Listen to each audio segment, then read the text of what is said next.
ഓണം ദാ ഇങ്ങ് എത്തിയല്ലേ. ഞാൻ കുറച്ച് നാളായിട്ട് മുങ്ങി നടക്കുമായിരുന്നു, പക്ഷേ പതുക്കെ പൊങ്ങിയിട്ടുണ്ട് കേട്ടോ. അപ്പോൾ നമ്മുടെ ഓണസദ്യയിൽ ഇലയിൽ നല്ല കളർഫുൾ ആയിട്ടിരിക്കുന്ന ബീട്രൂട്ട് പച്ചടിയാണ് നമ്മളിന്ന് ഉണ്ടാക്കാൻ പോകുന്നത്. ആദ്യം തന്നെ ഒരു ബീട്രൂട്ട് എടുത്ത് ചെറിയ കഷ്ണങ്ങളായിട്ട് തോലൊക്കെ കളഞ്ഞ് അരിഞ്ഞെടുത്തിട്ട് അതിലേക്ക് ഉപ്പും വെള്ളവും ഒഴിച്ച് നമുക്കതൊന്ന് വേവാൻ വേണ്ടിയിട്ട് അടച്ച് വെക്കാം. ഇനി അതിലേക്ക് വേണ്ടുന്ന അരപ്പിനായിട്ട് മിക്സിയുടെ ജാറിലേക്ക് തേങ്ങ, അതുപോലെ കറിവേപ്പില, ഇഞ്ചി, പച്ചമുളക്, ജീരകം, കടുക് ഇതെല്ലാം കൂടെ നമുക്കൊന്ന് അരച്ചെടുക്കണം. അപ്പോഴത്തേക്ക് നമ്മുടെ ബീട്രൂട്ട് നല്ല പോലെ വെന്ത് വന്നിട്ടുണ്ട്. അതിന് നമുക്കിത് ഇതുപോലെ ഒന്ന് ഉടച്ചെടുക്കണം. വലിയ കഷ്ണങ്ങളൊന്നും കിടക്കുകയും ചെയ്യരുത്, എന്നാൽ തീരെ അങ്ങ് ഉടങ്ങിപ്പോകാനും പാടില്ല. കുഞ്ഞു കുഞ്ഞു കഷ്ണങ്ങളായിട്ട് കിടക്കുന്ന രീതിയിലൊന്ന് ഉടച്ചെടുക്കുക. എന്നിട്ട് നമുക്കതിലേക്ക് നമ്മൾ അരച്ച് വെച്ച അരപ്പുണ്ടല്ലോ അത് ചേർത്ത് കൊടുത്ത് നന്നായിട്ട് അങ്ങ് മിക്സ് ചെയ്തെടുക്കണേ.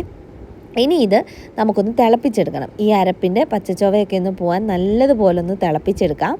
നന്നായിട്ട് തിളച്ച് കഴിഞ്ഞാൽ നമുക്കിത് വീണ്ടും ഒന്നും കൂടെ ഒന്ന് ഇളക്കിയിട്ട് കൊടുക്കാം. ഇനി നമുക്കിതിലേക്ക് തൈര് ചേർത്ത് കൊടുക്കാം. നല്ല കട്ടി തൈര് വേണം. എന്നിട്ട് അതൊന്ന് ചെറുതായിട്ടൊന്ന് ഉടച്ചു കൊടുക്കണം. അതിലേക്ക് നന്നായിട്ട് ഒഴിച്ചു കൊടുത്തിട്ടുണ്ട്.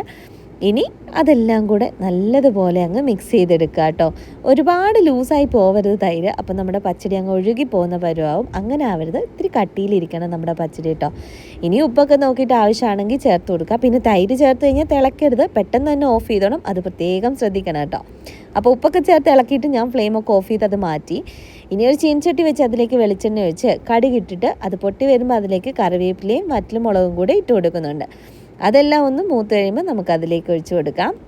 എന്നിട്ട് ഒരു 5 മിനിറ്റ് എന്തായാലും അടച്ച് വെക്കണേ.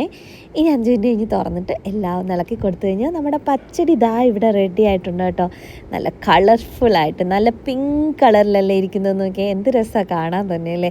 ഇത് നമ്മുടെ സദ്യയിൽ വിളമ്പുമ്പോൾ ഏറ്റവും ബ്രൈറ്റായിട്ടിരിക്കുന്ന സാധനമല്ലേ. എനിക്കിത് ഭയങ്കര ഇഷ്ടമാണ് കേട്ടോ. നിങ്ങൾക്കിത് ഇഷ്ടമാണോ എന്നുള്ളത് കമൻറ്റ് ചെയ്യണേ.